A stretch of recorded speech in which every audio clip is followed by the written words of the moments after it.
여러분 반갑습니다. 안녕하세요. 리얼티입니다. 목소리가 지금 완전히 맛이 갔죠. 네. 제가 셀프 인테리어를 좀 하고 그리고 오늘도 강의를 하루 종일 하고 이래서 목소리가 완전 맛이 갔어요. 듣기 많이 거북하실 겁니다. 정말 죄송해요. 정말 죄송해요. 따뜻한 것도 마시고 막 이랬는데 결국 목소리가 이렇게 맛이 갔고요. 지금 감기 감기, 코감기가 엄청 심합니다. 예, 그런데도 여러분들한테 지금 며칠 동안 영상을 못 올려드려서 지금 시간 보세요. 토요일인데 10시인데도 불구하고 제가 영상 찍어서 오늘 올려드리려고 이렇게 합니다. 이해를 좀 부탁드리고요. 양해 부탁드리겠습니다.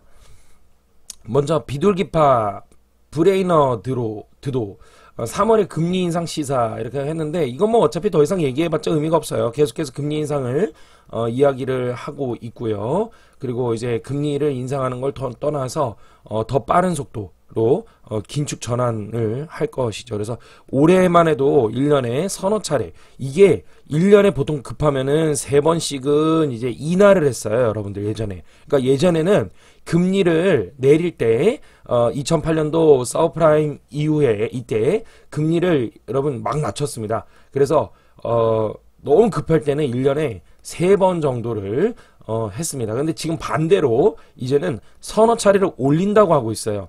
그래서 2008년도에 이거가 급하게 이제 올릴 때 주식시장이 어떻게 됐는지를 한번 우리가 봐야 됩니다.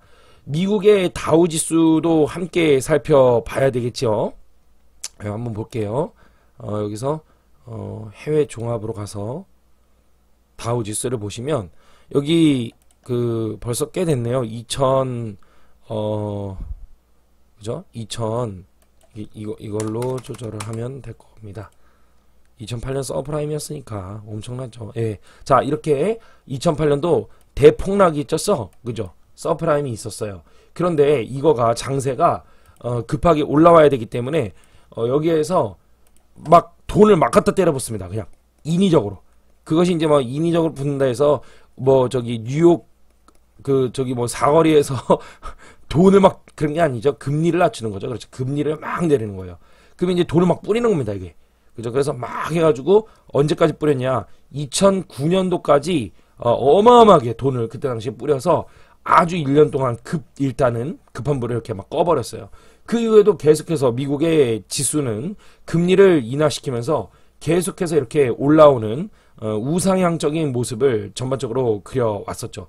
이제 트럼프가 당선되고 이러면서 잠시 주춤은 했으나 그래도 다시금 이렇게 올라오는 이런 현상들을 결국에 만들어냈다. 그래서 여기서도 지금 엄청나게 떨어졌지만 급하게 다시 후다닥 올라오는 모습이었죠. 이때가 언제냐면 2020년 3월이에요. 2020년 3월. 우리나라도 한번 볼게요. 우리나라 코스피를 한번 보면은 어떻게 됐냐면 2020년 3월에 우리는 어땠나? 미국이 저렇게 난리가 났을 때 우리는 어땠나 봤더니 2020년 3월달 마찬가지로 우리도 엄청나게 급격하게 많이 빠지는 걸 보게 되었어요. 그래서 제가 여러분들에게 말씀드렸던 게 뭡니까? 금리를 인하하든 인상을 하든 뭔 난리를 치든 간에 그게 중요한 게 아니라 우리나라 경제를 볼 것이 아니라 어디를 봐라?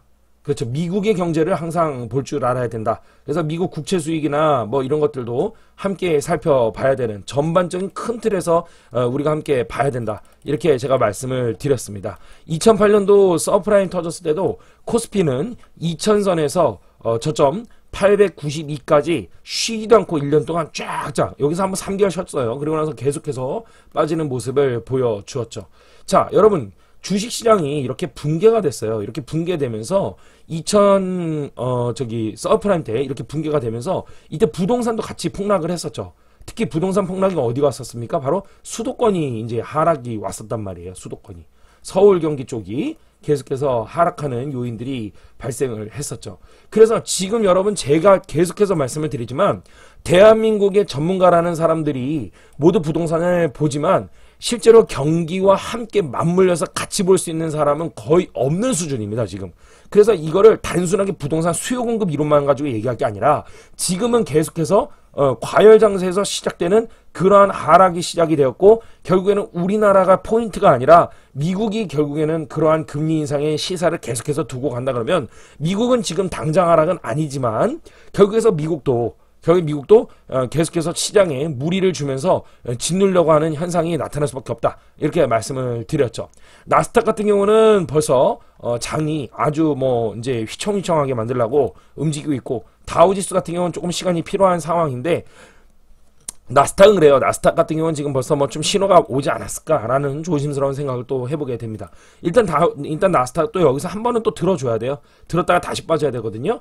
그런 부분들이 되겠지만, 결국엔 금리를 계속해서 인상한다고 얘기를 하면 결국엔 그것들이 여기서 시장에서 결국 충격을 줄 수 있는 부분들이 될 수 있지만, 또 하나는 뭐냐면 금리를 인상한다고 계속해서 이야기를 했어요. 지금 계속해서 이야기하면서 시간을 끌었죠.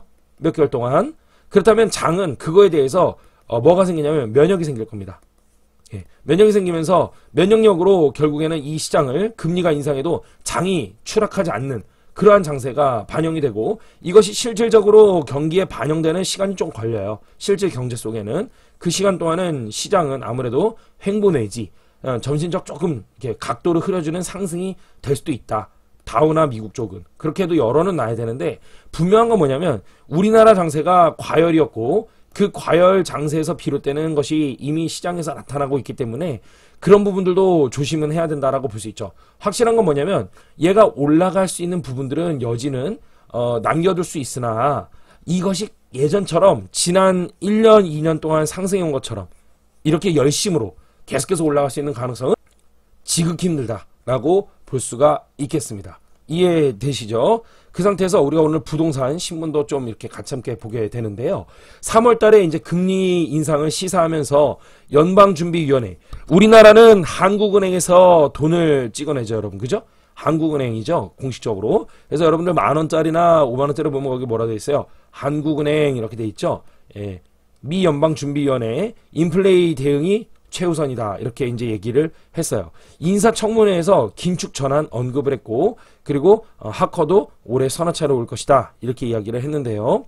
미 연방준비제도 FED 연방준비위원회, 여기에서는 부의장 지명자가 인플레이션 고물가로 인해서 지금 현재 물가가 너무 높다는 거죠. 억제가 현재 최우선 과제라고 이야기를 했습니다. 그러면서 뭐래요? 지금 오는 3월 기준금리 인상 가능성을 시사했다. 대표적으로 브레이너드, 이분도 이제 제가 저번에 한번 넌지시 말씀드렸는데 비둘기파라 그랬죠. 그래서 비둘기파인데 제닛 옐런이 이 비둘기파입니다. 예, 통화 완화론자 인 그가 긴축 전환을 언급하면서 연준이 매파 긴축론자 기조를 재확인했다는 분명히 나온다. 그래서 이게 무슨 얘기냐면, 한마디로 정리를 좀 해드리면, 이 비둘기파에서 지금 이 정도로 이야기할 정도라면 좀 심각한 물가 상승이 여전히 있는 상황이다. 예, 물가 상승이 좀 심각하게 많이 초래되었다. 이렇게 볼 수 있는 부분들이다. 열어두시면 될 것 같아요. 아셨죠? 그러면서 브레이너드는 뭐라 하냐면 청문회에서 인플레이션이 너무 높다. 경기 회복을 지속해왔고, 그로 인해서 물가 상승률은 2%로 끌어내리는 것이 연방준비위원회의 가장 중요한 임무다라고 말했다. 이게 이제 여러분 코로나로 인해서 더욱더 이 내수 경기가 어려워질까봐 계속해서 돈을 푸는 것들도 요인으로 작용을 했다라고도 볼 수가 있는 부분들이거든요. 그래서 코로나로 인해 가지고 금리를 인하시켰고, 그로 인해 가지고 어떻게 됐다? 그 계속해서 장은 유지시켰는데, 지금까지는 그렇게 일명 돈장세지니까, 돈장세, 그죠? 예, 인위적인 장세란 말이에요. 근데 이거를 금리를 다시 인상시킴으로써 다시금 정상적으로 되돌려야 된다. 고물가가 너무 많이 됐기 때문에 오버가 난 거죠, 오버가. 그죠? 이러면서 올해 공격적인 금리 인상을 내놓았다. 이런 식으로 계속 이야기하면서 올해 서너 차례씩이나 금리 인상에 나서게 될 것이다. 그래서 0.25%씩 4차례면 1%가 되는 거죠. 여러분, 어마어마한 겁니다. 이게 1%면 엄청 큰 거예요, 여러분. 근데 왜 0.25%씩 올릴까요? 상식. 왜일까요? 이유가 없어. 그냥 0.25가 유례가 된 거예요, 한번. 그러고 나서 계속 0.25로 가는 겁니다. 그러니까 0.25가 그냥 제일 시장에서 그냥 낮다고 본 거야, 그냥. 그래 0.25인 거야. 이게 만약에 처음에 0.5를 했으면 0.5 했을 거예요. 그래서 이유는 없습니다. 역사를 찾아보면. 아셨죠? 그래서 제러드 번스턴 미 백악관 경제 고문은 이날 중고차 가격이 상승이 또 다른 인플레이션 요인으로 작용하고 있다. 우리나라도 지금 중고차 가격 반도체 없어서 난리라 그러면서 중고차 가격도 막 올라가고 그러잖아요. 그죠? 예. 그런 상황인 것처럼 여기도 지금 중고차 가격이 또 다른 인플레이션으로 작용한다. 그만큼 중고차 가격도 오를 정도로 뭐가 통화 공급량이 그동안 많이 증가했기 때문에 그런 거예요. 이제는 이거를 어떻게 한다? 좀 완만하게 만들어가자. 이런 것들이 지금 현재 미국 시장에서 작용을 하고 있는데 이런 것들이 분명히 시장에 주는 영향이 저는 있을 거라고 저는 확신하고 있고요. 거의 예, 그렇게 보시면 될 것 같습니다. 우리 어기님께서 이거 아침마다 갖다 주는 신문이에요. 예, 여기 어기님이라고 안 나왔는데 자 어기님 거 오늘 가져다 주신 걸로 또 하고 있습니다. 우리 카톡방에서 자 서울경제 금리 더 오른다. 외인들 코스피 현물과 선물 얼마? 1조 2천억 원 팔아치웠다. 이래서 글로벌 긴축의 위험자산 회피 심화 코스피 1.3% 하락해서 3천선에서 점점 멀어지고 있어요. 서서히 그죠? 그래서 코스피에 대한 강한 매수세를 보이던 외국인들이 어떻게 된다? 긴축이 빨라지는 걸 보면서 코스피를 갖다가 팔아치우고 있다. 이렇게 보면 되는 것이죠. 그죠? 그래서 일본과 중국 등 아시아 증시나 이런 것들이 점점 더 어떻게 해요? 약세라는 거는 약하게 한다는 게 아니고 이제 하락을 주로 얘기해요. 약세 전환으로 하는 속에서 우리 또한 마찬가지로 투자 심리가 위축되고 있다. 이런 식으로 이야기가 얘기가 되고 있는 거죠. 이 상태에서 여러분들 수도권에 서울의 부동산 가격이 과연 그러면 올라갈 수 있을까요? 저는 절대 쉽지 않다고 보는 거예요. 계속. 왜냐하면 여러분 지금 부동산이 상승한 거는요. 수요와 공급에 의해서 그런 게 아니에요. 절대 아닙니다. 이거. 그러니까 여러분 수요 공급을 얘기하는 제가 분명히 말씀드렸죠. 유튜브에서 수요 공급을 이야기하면서 서울이 계속해서 갈 수밖에 없다라고 얘기한 사람들. 그런 사람들이 이런 식으로 진짜 경기를 풀고 미국 경제를 풀어가면서 얘기한다 그러면 제가 이해를 해요. 그렇다면 들어보겠어. 근데 그게 아니라 전반적으로 거시경제학적인 부분들, 금리에 대한 부분들, 미국 채권에 대한 부분들, 미국이 지금 어떻게 움직여지고 있는지 이 미국 글로벌화 시대의 이 흐름 속에서 같이 부동산을 봐야 되는 부분들에 있어서 같이 안 보고 있다라는 거예요. 그러면 정말 위험하다. 만약에 그럴 것 같았으면 2008년도 서프라임은 어떻게 얘기할 거예요? 2008년 서프라임 때도 수요 공급 얘기할 겁니까? 아니거든요. 이때도 결국에는 부동산이 폭락한 거가 주식이 먼저 반응이 왔고 그리고 이 주식이라는 거가 우리나라 주식보다도 미국이 주식이 먼저 왔고 이 미국의 주식이 어디에서부터 왔습니까? 그렇죠. 미국의 부동산에서 온 거죠. 그죠? 서브프라임이라는 모기지 사태가 터진 거잖아요. 그렇죠? 이 부동산이 터진 거고 이 부동산이 왜 터졌습니까? 모기지 사태. 모기지란 게 뭐예요? 우리로 따지면 론, 캐피탈. 대출을 많이 해줘서 그러는데 이 대출을 얼마나 했습니까? 무자비하게 줬잖아요. 무자비하게. 어느 정도 해줬어요? 집에 있는 개한테도 했어요. 개, 멍멍개. 진짜요. 멍멍개 이름으로도 대출을 해줬다고요. 그러니까 제가 개나 소나 욕하는 게 아니라 정말 개 앞으로도 대출이 나왔다니까. 얼마나 무자비하게. 그러니까 잔치가 성황일 때는 끝나는 거야 이미. 예. 그러니까 우리나라도 똑같아요. 갭 투자해가지고 수도권에 아무것도 모르는 2030들이 얼마나 많이 그동안 샀습니까? 이미 골물대로 골랐죠. 그 상태에서 거래는 점점 침체되어 있고.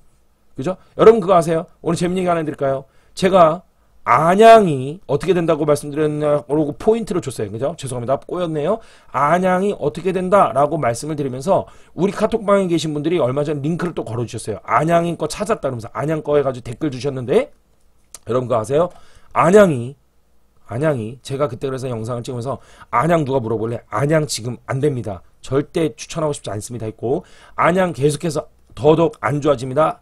안 좋아집니다. 그런데 여러분 안양이 전세가가 하락하기 시작했어요. 이미 하락했어요. 급격하게 꺾어 내려가고 있습니다.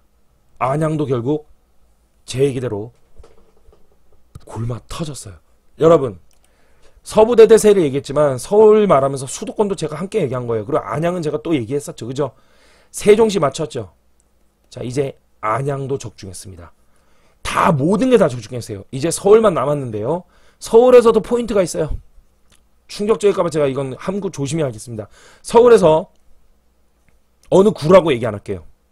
전세가 빠졌습니다. 시작했어요. 이런 부분들이 너무나도 위험하다는 거예요. 지금 너무 두려워요. 너무 무서워요. 예, 근데 아직도 상승 얘기하는 사람들은 도대체 데이터 한 펴 놓고 뭐 하는 건지 모르겠어. 자, 보겠습니다. 뉴스에서. 서울 아파트. 실거래 가격 1년 7개월 만에 떨어졌다. 서울 아파트 실거래 가격 지수가 1년 7개월 만에 하락했다. 그러면서 하는 얘기가 실거래 가격 지수에 대해서 이게 이제 단점이 있어요. 실거래 가격 지수에 대한 단점이 뭐냐면 이게 거래량이 많이 없을 때는 이게 불안정해. 근데 지금 거래량이 적거나 가격이 시세를 크게 벗어날 경우 거래에 포함될 경우 변동폭이 불안하다는 단점이 있거든요. 근데 이게 지금 거래가 지금 많이 안 좋아서 이게 적중률이 좀 떨어지기는 하는데 그럼에도 불구하고 지금 계속해서 하락세는 여전합니다. 여기 나오네요. 세종과 대구, 경기 등도 지방도 하락세. 자, 여러분 분명히 말씀드릴게요. 지난 2019년에서 여러분 기억하셔야 돼요. 2021년까지 그죠? 지난 1년, 2년, 3년 동안 여러분들 전국에서 신문 여러분들 카톡방에도 돌아다니고 그러셨죠? 그러면서 돌았던 얘기가 뭡니까? 전국이 모두 불장이다. 이런 얘기 들었었죠? 그죠? 그리고 어디 가고 이런 얘기 들었지 않았습니까? 이제부터는 그런 뭐라 그래요 그거 제가 그건 잘 몰라요 그런 거를 3년 동안 뭐 재수없고 3년 동안 좋은 거 있잖아 그거 뭐라 하잖아 그런 것처럼 우스개로 앞으로 3년 동안은 전국이 하락으로 전환될 것입니다. 3년도 안 걸려요. 올해 2022년 저는 거의 점점점 1월 중순이거든요. 지금 딱 오늘 1월 15일이에요. 그죠? 예. 점점점 시간이 갈수록 점점점 이 제가 얘기했던 것들이 적중하고 있는 것들이 점점 더 짙어지고 있습니다. 점점 더 짙어지고 있어요. 지금은 절대로 서부대대세, 여순강 이쪽은 쳐다도 보지 말고 경기도 쪽도 쳐다도 보지 말아라. 제가 분명 말씀을 드렸거든요. 그래서 그러한 부분들이 계속해서 작용이 될 것이다. 이렇게 볼 수가 있겠습니다. 여러분들. 아시겠죠? 한번 볼 텐데요. 자, KB로 보는 겁니다. 여러분 제가 이거 오늘 처음 열었죠? 저도 이런 거 할 줄 압니다. 이런 거 다 해가지고 이거 가지고 따져가면서 얘기할 줄 아는데요. 전세 가격부터 먼저 보면은요, 흐름에. 전세 가격 금주 상승률이 어디가 높았냐면 마산 하포구가 제일 높았습니다. 그 다음에 마산 하포구 오늘 제가 3기 우리 리얼티 수업 듣는 분들한테 마산 하포구 얘기하면서 얘기해 드린 것들도 있죠. 그 다음에 광주 북구 오늘 제가 광주 북구도 보았죠. 예, 전세가가 막 올라오는 곳입니다. 이런 것들 참고하시면 될 것 같고 부산 같은 경우도 전세가가 올라오고 있는데 서부대대세에서 제가 부산 같은 경우는 좀 더 간다. 그리고 부산은 대대세보다는 뭐 어떻다? 심각하진 않다. 이렇게 얘기했죠. 근데 여기 인천 추가가 슬슬 들어간다 그랬고 계속해서 그죠? 그렇게 말씀드렸어요. 예, 그래서 여기가 지금 전세 가격이 계속해서 올라가고 있는데 하락 지역을 볼게요. 금주 하락률 상위 1위가 어디냐면 드디어 안양이 터지기 시작했고요. 대구가 나오기 시작했고요. 세종, 광명, 의왕, 구리, 경기도권이 다 나오기 시작했죠. 그 다음 대전도 시작한다 그랬죠? 대구 다 나오기 시작했습니다. 그쵸? 예. 제가 얘기했던 데가 거의 다 들어가 있어요.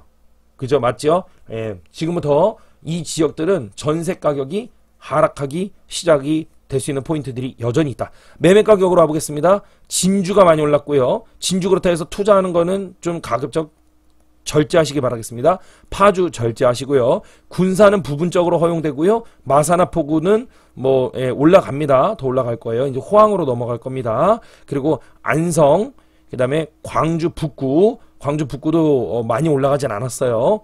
예, 근데 광주 북구 같은 경우는 이제 선수들이라면 중순부터 매도 자리를 볼 수가 있겠죠. 그 다음에 광주의 광산구, 그 다음 제천. 예, 제천도 상승 지역에 랭킹 안에 들어왔네요. 이 좁은 지역인데 그 다음에 전주 완산구 그 다음 이천 이런 식으로 해서 매매 가격이 금주 상승률이고요. 하락 지역으로 볼게요. 매매 가격 1위가 어디냐면 세종시인데 0.3%가 빠졌어요. 엄청 많이 빠진 거죠. 그 다음에 안양의 동안구 그래서 여기 보시면 안양 동안구는 전세가와 매매 가격이 둘 다 급속도로 하락하고 있습니다. 제가 한 4개월 전인가 3개월 전에 안양시 저한테 질문해가지고 제가 안양시 풀었죠. 이때만 제가 상승간 됐으면 큰일 날 뻔했네. 결국에 안양도 리얼티 얘기대로 되었다. 지금 전국을 이렇게 다 보면서 경기 시향하고 다 살펴보면서 낱개로 분리해가지고 이걸 적중을 이렇게까지 하고 있는 유튜버가 여러분 대한민국 유튜버 중에 누가 있습니까? 댓글 달아주세요. 여러분들 없어요. 리얼티가 지금 유일하게 다 끌고 가고 있습니다. 지금 대전 유성구 수원 영통구 제가 수원도 끝났다 그랬죠? 천안 동남구 천안도 이제는 봐야 되는데 부분적인데 들어가지 말아라. 그리고 수원도 광명도 대구 화성 다 지금 시작을 하기 시작했어요. 여러분들 자 여러분들 어떻습니까? 제가 지금 말씀드린 대로 쭉쭉 진행이 되고 있는 상황이거든요. 그래서 이런 것들 여러분들이 참고하셔서 투자하시는데 유의하시길 바라고요. 많은 사람들에게 공유해 주십시오. 많은 사람들의 생명을 살려야 됩니다. 지금부터는 여러분들 참고하셔서 투자에 2022년 정말 어려운 장세가 시작될 거예요. 여러분들 참고하시길 바라고 다음 주 월요일날 리얼티 부동산 강의 이런 거 5기 모집합니다. 선착순 4명인데요. 벌써 뭐 끌었어요. 벌써 뭐 안표가 거래되고 있어. 자, 고생하시기 바라겠습니다.